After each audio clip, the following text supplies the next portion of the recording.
नमस्कार, स्वागत है आप सभी का न्यूज इंडिया पर। आपके साथ मैं हूं आंचल कादिया। नमस्कार, आप देख रहे हैं हेलो इंडिया। आपके साथ मैं दीपिका सिंह। चलिए करेंगे खबरों की शुरुआत बड़ी खबर के साथ। किसान आंदोलन के बीच केंद्र सरकार का ऐलान सामने आया। गन्ने की कीमत में 8% की बढ़ोतरी कर दी गई है। गन्ना खरीद मूल्य में 25 रुपए की वृद्धि हुई है। 315 से 340 रुपए क्विंटल गन्ने की कीमत कर दी गई है। किसान आंदोलन के बीच केंद्र सरकार ने बड़ा फैसला लिया है। केंद्र सरकार ने गन्ना खरीद मूल्य में बढ़ोतरी को मंजूरी दे दी है। गन्ने के एफआरपी में 25 रुपए प्रति क्विंटल की बढ़ोतरी की गई है, यानी कि 315 से 340 रुपए क्विंटल कर दिया गया।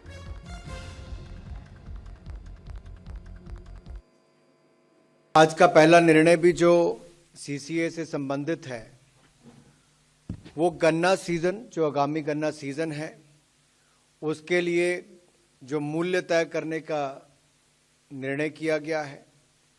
1 अक्टूबर 2024 से लेकर 30 सितंबर 2025 की अवधि में चीनी मिलों द्वारा किसानों को गन्ने का उचित और लाभकारी मूल्य यानी कि एफआरपी निर्धारित किया गया है। जैसा आप जानते हैं, सीएसीपी, कृषि लागत और मूल्य आयोग, ये इनके द्वारा गन्ने की उत्पादन लागत, अन्य बाय प्रोडक्ट्स जैसे कि गुड़, गन्ने की खोई इत्यादि की बिक्री से प्राप्त होने वाली राशि और उसमें प्रॉफिट जोड़ के कितना उसका दाम तय होना चाहिए, वो तय करती है। वर्ष 2024-25 के लिए 340 रुपये प्रति क्विंटल मूल्य निर्धारित किए जाने का निर्णय किया गया है।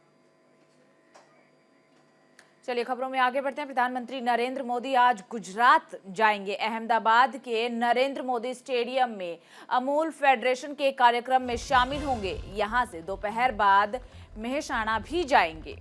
देखिए, आपको बता दें, मेहसाणा और वलीनाथ महादेव मंदिर में पूजा अर्चना का कार्यक्रम होगा। पीएम मेहसाणा के तरब में जनसभा में 8,350 करोड़ की विकास परियोजनाओं का शिलान्यास करेंगे, लोकार्पण करेंगे। इसके बाद शाम को नवसारी में 17,500 करोड़ के विकास कार्यों का शिलान्यास किया जाएगा, लोकार्पण किया जाना है। तो देखिए, आज गुजरात दौरे पर रहने वाले हैं प्रधानमंत्री नरेंद्र मोदी और इस दौरान कई हजार करोड़ की सौगात गुजरात वासियों को पीएम नरेंद्र मोदी की तरफ से मिलेगी। 2 न्यूक्लियर पावर प्लांट का भी उद्घाटन करेंगे। वडोदरा मुंबई एक्सप्रेसवे के एक भाग का लोकार्पण भी आज पीएम नरेंद्र मोदी की तरफ से किया जाएगा। देखिए, आज गुजरात वासियों को बड़ी सौगात से नवाजा जाना है। 2 न्यूक्लियर प्लांट का भी उद्घाटन किया जाएगा। तो बड़ी खबर आपको बता रहे हैं।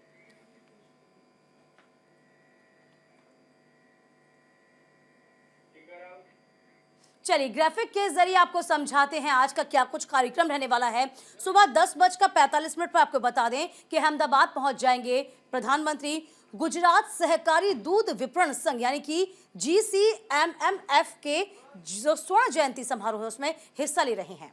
और फिर दोपहर अगर हम बात करें 12:45 पर मेहसाणा पहुंचेंगे पीएम नरेंद्र मोदी, जहां पर वैजनाथ महामंदिर में पूजा अर्चना भी करेंगे और 700 मेगावाट के 2 न्यूक्लियर प्लांट का उद्घाटन भी आज पीएम मोदी की तरफ से किया जाएगा। देखो, 22,500 करोड़ में बनकर ये पूरा न्यूक्लियर प्लांट तैयार हुआ है। आपको ये भी बता दें, मेहसाणा में एक सार्वजनिक समारोह में भी हिस्सा लेने के लिए पहुंच रहे हैं।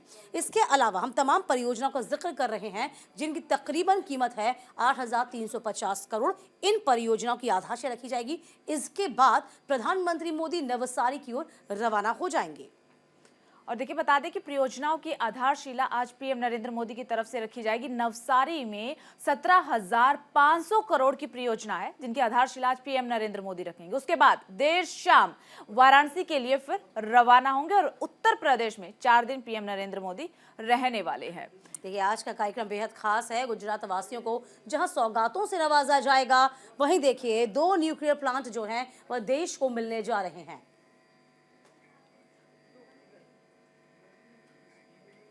इस बीच गृह मंत्री अमित शाह का छत्तीसगढ़ का दौरा है। कोंडा गांव में लेंगे 3 क्लस्टर्स की बैठक, जिसमें बस्तर है, कांकेर है, महासमुंद है। वह क्षेत्र जहां पर तीनों लोकसभा क्षेत्र में 200 नेता शामिल हो रहे हैं। तो देखिए, आज छत्तीसगढ़ जाएंगे गृह मंत्री अमित शाह और छत्तीसगढ़ में लोकसभा चुनाव की तैयारियों को लेकर के बैठक करेंगे। 3 जिलों में कोंडा गांव में 3 लोकसभा क्षेत्र के लोगों से बातचीत करेंगे। लोकसभा चुनाव नजदीक है, ऐसे में बीजेपी लगातार लोकसभा चुनाव की तैयारियों में जुटी हुई है और छत्तीसगढ़ वो राज्य है जहां पर विधानसभा चुनाव में भारतीय जनता पार्टी ने कांग्रेस को मात देकर के अपना जीत का परचम लहराया था। इसलिए लोकसभा चुनाव की तैयारियों में भी छत्तीसगढ़ में बीजेपी जोरों शोरों से जुटी हुई है। लगातार बीजेपी के दिग्गज नेता, दिग्गज चेहरे लगातार छत्तीसगढ़ पहुंच रहे हैं। आज इस कड़ी में गृह मंत्री अमित शाह भी छत्तीसगढ़ जाएंगे और कोंडा गांव में 3 लोकसभा क्षेत्र जो कि बस्तर, कांकेर, महासमुंद, यहां पर बैठक करेंगे। चलिए, अमित शाह का छत्तीसगढ़ का दौरा कितना खास है, आज का कार्यक्रम क्या होगा, दोपहर 12 बजे आपको बता दें। वह दिल्ली से छत्तीसगढ़ के रवाना हो जाएंगे। दोपहर 1 बजे छत्तीसगढ़ के वे कोंडा गांव पहुंच जाएंगे। इसके बाद आपको बता दें, कोंडा गांव स्थित जो ऑडिटोरियम है वहां पर बस्तर क्लस्टर्स की बैठक होनी है। बैठक के बाद आपको बता दें, जांजगीर चांपा के लिए वे रवाना हो जाएंगे। जांजगीर में रायपुर क्लस्टर मीटिंग में भी शामिल होंगे और उसके बाद शाम 4:30 बजे बिलासपुर के लिए रवाना होंगे गृह मंत्री अमित शाह और बिलासपुर में होटल सेंट्रल पॉइंट में बिलासपुर क्लस्टर मीटिंग में शामिल होंगे। घंटे भर की बैठक के बाद रायपुर के लिए रवाना हो जाएंगे और रायपुर में शाम 6 बजे दिल्ली के लिए रवाना होंगे। रायपुर में भी कार्यक्रम में शिरकत गृह मंत्री अमित शाह कर सकते हैं। तो छत्तीसगढ़ में क्या कुछ कार्यक्रम रहने वाले हैं लोकसभा चुनाव के मद्देनजर, ये हमने आपको बताया। बिल्कुल, देखिए, जिन 3 क्षेत्रों का दौरा कर रहे हैं अमित शाह, वह नक्सल प्रभावित क्षेत्र हैं और बीजेपी की कोशिश यही होती है कि बूथ स्तर तक के तमाम कार्यकर्ताओं को एकजुट करना और तमाम स्तर के कार्यकर्ताओं को मजबूत करना। और यहां रुकेंगे एक छोटे से ब्रेक के लिए, फौरन हाजिर होंगे।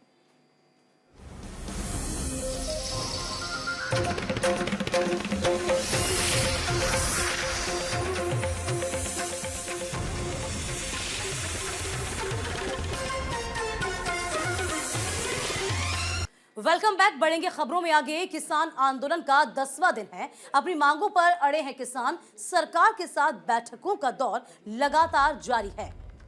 किसानों ने प्रस्ताव को खारिज किया है। 5 फसलों पर एमएसपी की गारंटी का प्रस्ताव सरकार ने किसान नेताओं को आमंत्रित किया है। 5वें दौर की बैठक का न्योता भेजा है।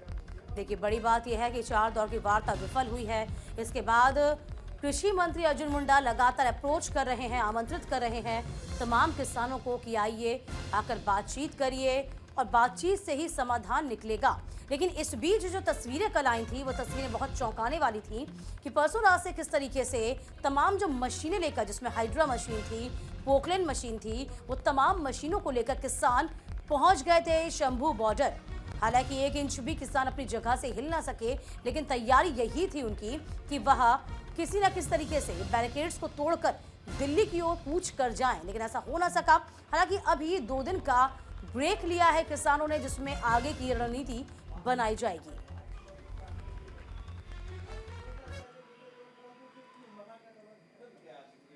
तो उधर किसानों ने बड़ा फैसला लिया है। 2 दिन के लिए दिल्ली कूच रोका है। आज किसान मोर्चा की बड़ी बैठक भी होने वाली है और बैठक में ही विचार विमर्श किया जाएगा। किसान नेता राकेश टिकैत ने भी बयान दिया है। राकेश टिकैत की तरफ से कहा गया है कि अब तय करेंगे आगे की रणनीति क्या होगी। तो बैठक के बाद रणनीति के ऐलान की संभावना है। ये बड़ी खबर आपको बता रहे हैं। आंदोलन पर किसान अड़े हुए हैं, समाधान कैसे निकलेगा। लेकिन 2 दिन का यहाँ पर ब्रेक जरूर लिया गया, जिसमें कहा जा रहा है कि किसान अपनी आगामी रणनीति को धार देंगे। इधर राकेश टिकैत भी देखिए एक बार फिर से मुखर नजर आ रहे हैं। राकेश टिकैत कह रहे हैं कि बातचीत से समाधान निकलेगा। किसान नेता राकेश टिकैत ने भी तमाम बयान दिए।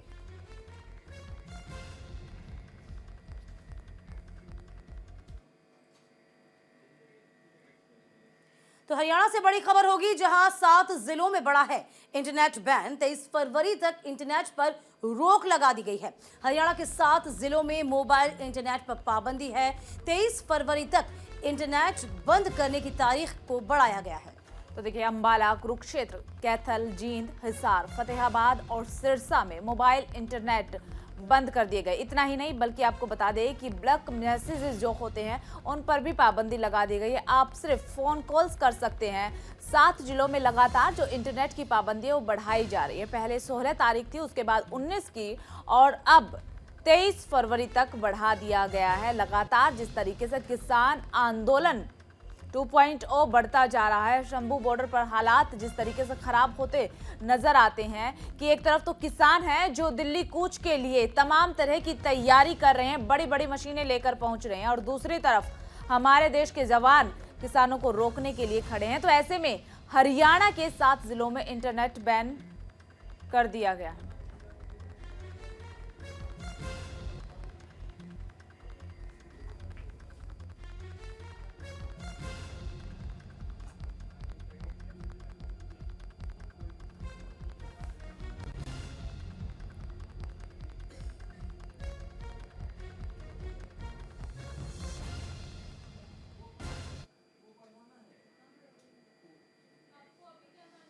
तो जानिए जरा किसानों का दिल्ली कूच प्लान। पंजाब हरियाणा के शंभू बॉर्डर पर 10 दिनों से आंदोलन लगातार चल रहा है। किसान नेताओं और सरकार के बीच 4 दौर की जो वार्ता है विफल हो गई है। सरकार ने 5वें दौर की बैठक के लिए न्योता दिया है। सरकार ने 5 फसलों पर एमएसपी देने का प्रस्ताव दिया था।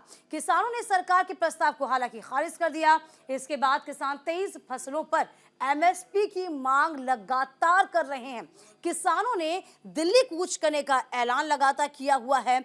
आंदोलन की वजह से दिल्ली अंबाला नेशनल हाईवे को भी 44 को बंद कर दिया गया है। देखिए, लगातार असमंजस की स्थिति बनी हुई है।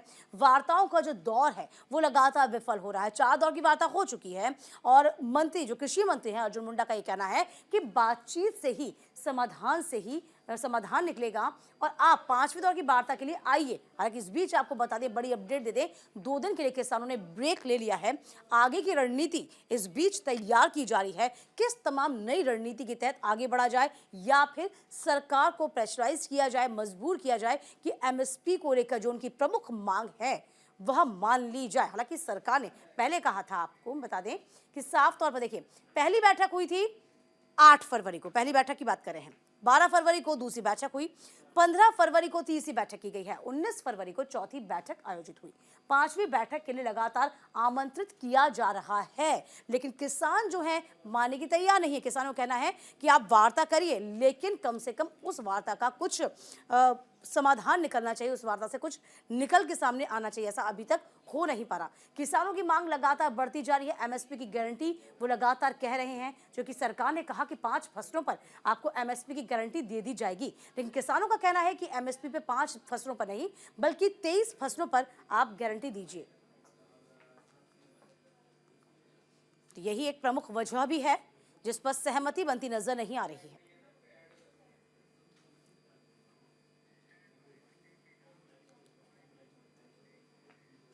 बदलते वक्त के साथ देश में भी काफी बदलाव हो रहा है, खासकर वीआईपी कल्चर को लेकर। बीती रात राजस्थान के सीएम भजनलाल शर्मा जयपुर एयरपोर्ट से अपने आवास लौट रहे थे। आपको लग रहा होगा कि आखिर इसमें खास क्या है। दरअसल इसमें खास बात यह है कि अमूमन हूटर बजाकर रेड लाइट पर गुजरने वाले काफिले की रफ्तार रुक गई। सीएम भजनलाल ने जयपुर में रेड लाइट पर अपना काफिला रुकवाया। शायद पहली बार देश में किसी सीएम ने इस तरह का कदम उठाया।